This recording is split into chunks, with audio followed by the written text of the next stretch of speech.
How do we measure happiness? It's a really good question.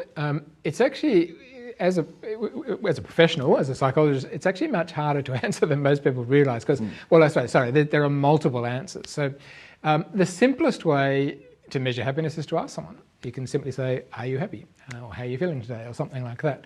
And that's, although that's incredibly simplistic in a lot of ways, it's also a pretty good measure. Like we know the answers that people give are pretty valid.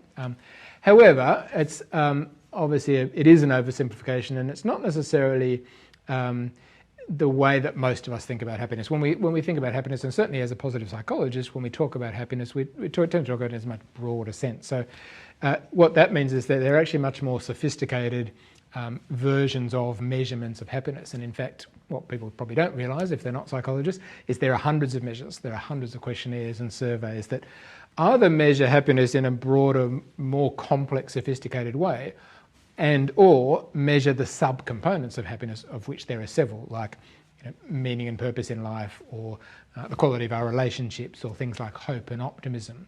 So yeah, I suppose the answer to your question is there are multiple ways to measure it. It's not necessarily that any are better or worse than the others, it's just that they measure different things. So I guess if you are trying to measure it, you need to know what you're measuring and then what you'll get out of that.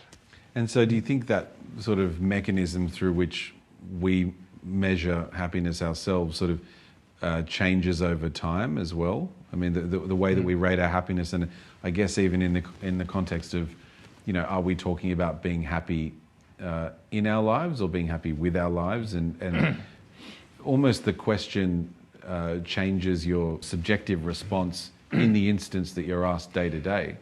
Very much so. So to go back to what I said earlier, if you ask that simple question, if I said, are you happy, or how happy are you, that's measuring a type of happiness that we would tend to refer to as a positive emotion.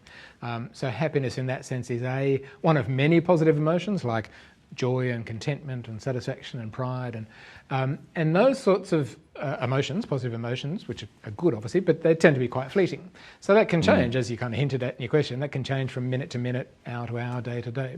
And that's why, so a positive psychologist or an academic would probably be more likely to ask something like, taking everything into account, how happy are you with your life overall? And that's a much broader measure of what we might call quality of life or life satisfaction that tends to look beyond those fleeting emotions. So it doesn't, maybe something crappy happened to you 5 minutes ago, you spilt something on your iPad, or but it goes beyond that, those minute to minute, day to day hassles, of which we all have many, and it's a bigger picture. So what I might say, even though I've had a crappy day, my life's pretty good. And so my answer then would hopefully reflect that. And there's all sorts of, again, a whole range of other questions in between and above and beyond that can assess it in a slightly different way. To check out the full interview, there'll be a link somewhere. I'm sure you'll figure it out. You're an adult, presumably.